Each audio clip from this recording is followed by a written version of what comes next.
Buenos días, ¿cómo están? Mi nombre es Diego Moreira. Vamos a trabajar hoy esta ficha, este texto, Crónicas de un origen, el psicoanálisis con niños y adolescentes. Tiene un epígrafe que dice lo siguiente: el inconsciente es la política. Esta es una frase significante de Lacan, la lógica del fantasma, en la clase del 18 de mayo de 1967.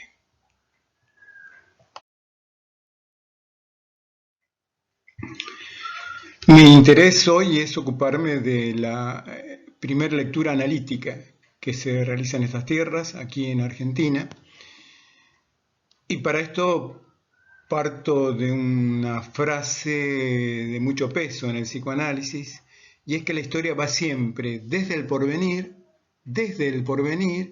hacia el pasado. Desde el porvenir hacia el pasado. Y en este trabajo de reconstrucción encontramos a Arminda Berasturi. Yo considero que fue la primera analista de niños y adolescentes aquí en América Latina, en Indoamérica si ustedes quieren. Hacia 1937 concurre al hospital El Hospicio de las Mercedes, hoy sería el Hospital Borda y el Moyano, y allí se ocupa de una adolescente temprana de 8 o 9 años que tenía problemas de aprendizaje. La adolescente esperaba a su mamá en uno de los corredores. La madre era atendida por Enrique Pichón Rivière, sufría de una psicosis, y allí la conoció Arminda Berasturi y en determinado momento decidió atenderla. Se encontró con un problema que no está planteado, que es el de la verdad y su ocultamiento. Es decir, esta psicosis materna no era conocida conscientemente, o, si ustedes quieren, sería desmentida, el conocimiento sería desmentido por su madre.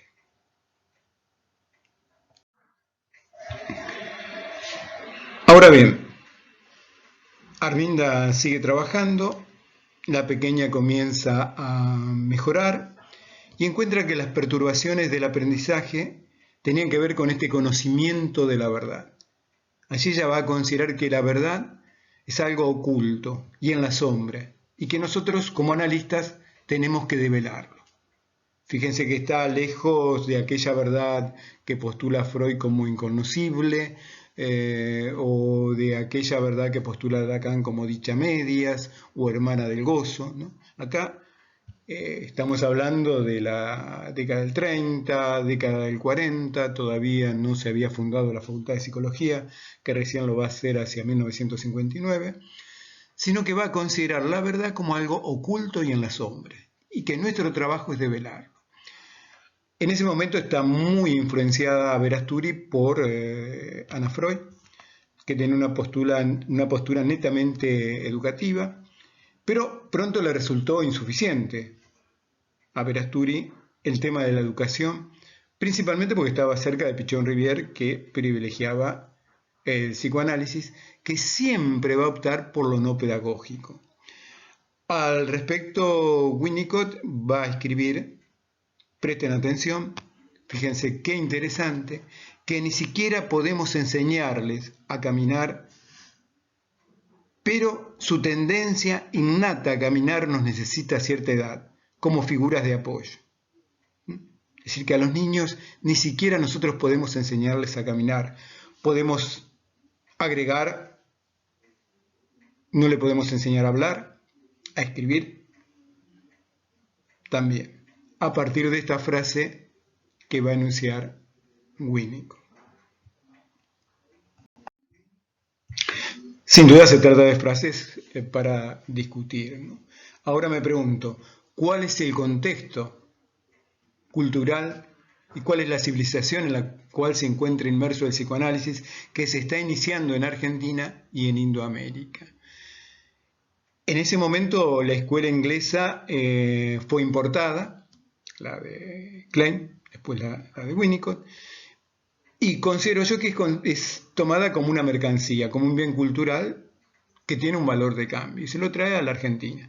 Posteriormente, en la década del 70, cuando llega a Lacan, también es una mercancía cultural que ingresa a nuestro país, conforme al espíritu del tiempo, al espíritu de la época.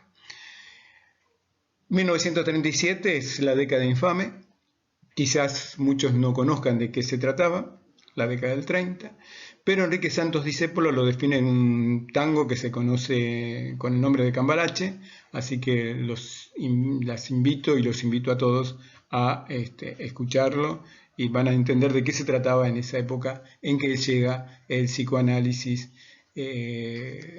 a nuestro país, donde dice Enrique Santos Discépolo que se colocaba la Biblia junto al calefón y todo era igual. En Europa, ¿qué ocurría en ese momento? Había una controversia muy intensa entre la escuela vienesa y que es la de Anna Freud, ¿no? La educadora, y la escuela inglesa, que sería más psicoanalítica, que es la de Klein. Iban adquiriendo cada vez mayor envergadura.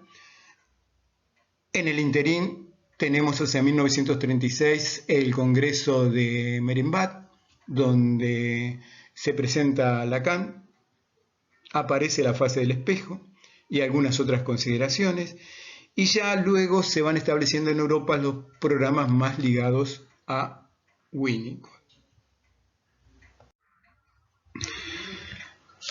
Quiero mencionar una psicoanalista, quizás la primer psicoanalista mujer, la primer teórica cercana a Freud, que se llamaba Sabina Spielrein, una psicoanalista rusa, que ella va a postular 8 años antes que Freud la pulsión de muerte. Freud la postula en 1920, lo sabemos todos, más allá del principio del placer.